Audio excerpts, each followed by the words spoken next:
Praise the lord. ప్రియులారా, ఈ దినము అనేకులు అనారోగ్య పరిస్థితుల్లో ప్రార్థన చేస్తున్నారు, కన్నీళ్లు విడుస్తున్నారు.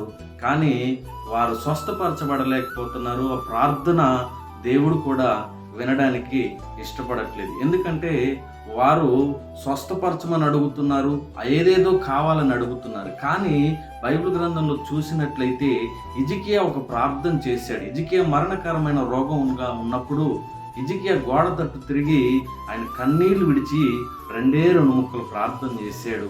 నీ దృష్టికి నేను యథార్థ హృదయముతో ఎట్లా జీవించానో, సత్యాన్ని అనుసరించి ఏ విధంగా నడుచుకున్నానో దయచేసి కృపతో జ్ఞాపకం చేసుకునండి ప్రభువా అని చెప్పి కన్నీళ్లు విడిచి ప్రార్థన చేశాడు.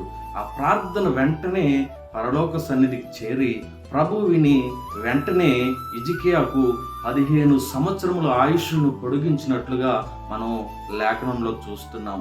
ఈ దినము నీ ప్రార్థన ఏ విధంగా ఉంది? ఏది కోరుతున్నావు? ఏది అడుగుతున్నావు?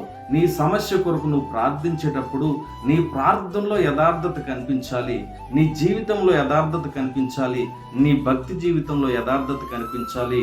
సత్యాన్ని అనుసరించి నువ్వు నడుచుకున్నట్లయితే నీవు హిజ్కియా వలె నువ్వు స్వస్థపరచబడతావు, నీ సమస్యలను నువ్వు విడుదల పొందుకుంటావు.